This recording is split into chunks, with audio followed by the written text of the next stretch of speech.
जय हिंद।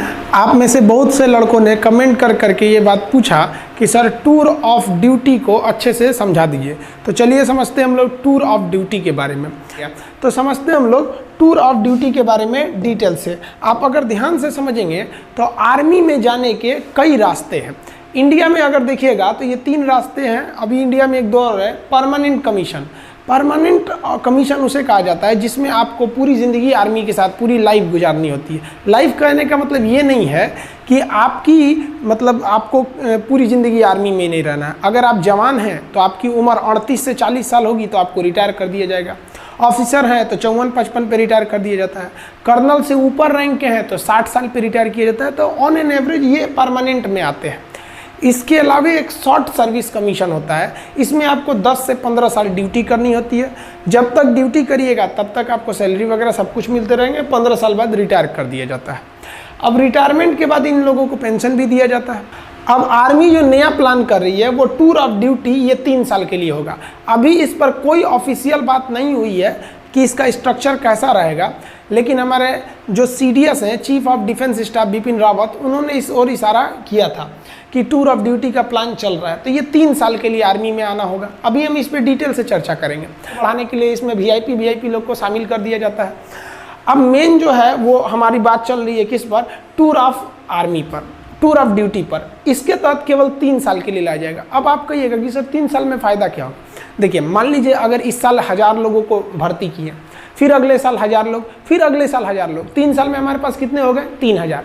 अब अगले साल तो जो पहले आए थे वो तो रिटायर होंगे, फिर 3000 आ जाएंगे। तो इस तरह से हमारे पास हमेशा एक रेगुलर आर्मी बनी रहेगी। और ये आर्मी को हमें क्या नहीं देना पड़ेगा, पेंशन भी नहीं देना पड़ेगा।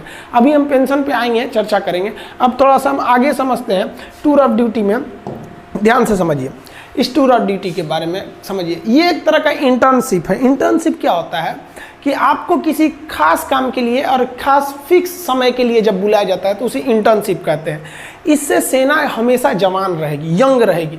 जैसे मान लिया कि हमने 1 साल के लिए 1 लाख लोगों को किस में भर्ती किया, टूर ऑफ ड्यूटी में। इस साल भर्ती किया, फिर अगले साल 1 लाख को भर्ती कर लेंगे, फिर अगले साल 1 लाख को कर लेंगे, यानी 3 लाख हमारे पास आ गए सब।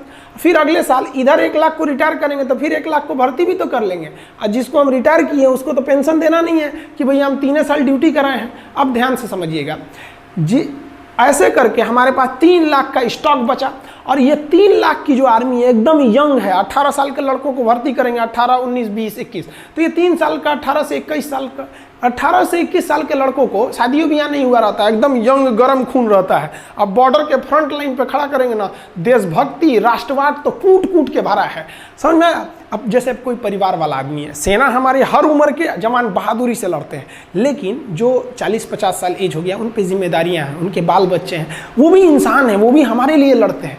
तो एक उनके ऊपर जिम्मेदारी है। एक जो नया नया छोड़ा जाता है इसमें कोई जिम्मेदारी नहीं, ना आगे ना अपना पीछे पगा, गोली चलाया रे तुम हम पे, एगो चलाएगा हमसे चुरा बम मार देंगे यहाँ पे।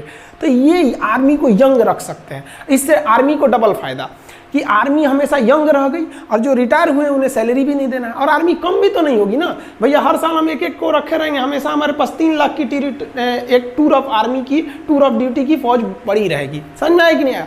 अब आप कहिएगा कि सर वो जो 3 साल बाद रिटायर कर देंगे और उसको पेंशन भी नहीं देंगे तो लड़का कहाँ जाएगा।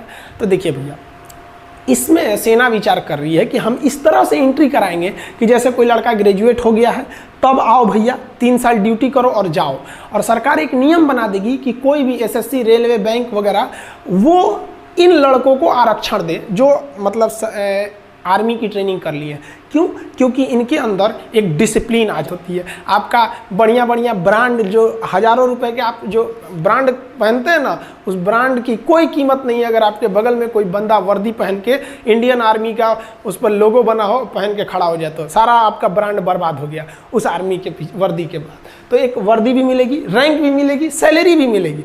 क्या नहीं मिलेगा? तो भैया पेंशन नहीं मिलेगी। सारा बवाल तो पेंशनें कम करने के लिए हो रहा है, समझ में आया कि नहीं। तो पेंशन नहीं मिलेगा आपको। क्यों पेंशन नहीं मिलेगा? क्योंकि पेंशन देने के लिए कम से कम आपको 17 साल की ड्यूटी करनी रहती है। इसमें तो ओवरऑल 3 साल की ड्यूटी ही है।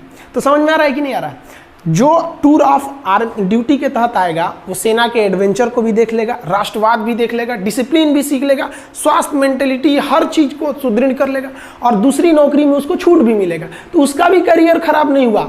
देश की सेना भी जवान रह गई और देश का जो पेंशन पे खर्च था वो भी बच गया। आर्मी का जनता से जुड़ाव भी हमेशा रेगुलर बना रहेगा 3 साल पे। अब जैसे क्या होता है कि एक आर्मी गया वो 40 साल ड्यूटी पे रहेगा, तो भैया 40 साल तक आप उसके जगह पे दूसरा भर्ती नहीं ना करेंगे। टूर ऑफ ड्यूटी का है और कौन सा जवान हमारा मतलब परमानेंट है, तो सब का सब क्या रहेगा, एकदम सेम रहेगा। आप समझ में आ गया आप लोग को कि ये टूर ऑफ ड्यूटी मेनली किसके लिए किया जा रहा है कि भैया हम अपने पेंशन पे हो रहे खर्च को कंट्रोल कर सके और अपनी सेना को मॉडर्न टेक्नोलॉजी दे सके। जैसे हमारे सैनिकों का बैलिस्टिक हेलमेट नहीं रहता है, इंफ्रारेड रिकॉग्नाइजर नहीं रहता है, अभी भी हम लोग इंसास राइफल लेके चल रहे हैं लोग, तो ये सब चीज़ें। आर्मी की जो बूट होती है वो काफ़ी हैवी होती है, वजन में बहुत भारी होता है। अभी कई ऐसे बूट आ गए हैं आर्मी के पास, जैसे अमेरिकन सोल्जर का दिखेगा तो बूट बहुत मजबूत रहता है जूता और भारी नहीं रहता है। हमारे सैनिकों का बूट मजबूत है लेकिन भारी है, तो भैया उसके लिए क्या चाहिए, पैसे चाहिए। तो हम लोग का आधा पैसा तो सैलरी पेंशन पे ख़त्म कर दे रहे हैं। तो आई होप आप समझ गए होंगे टूर ऑफ आर्मी का।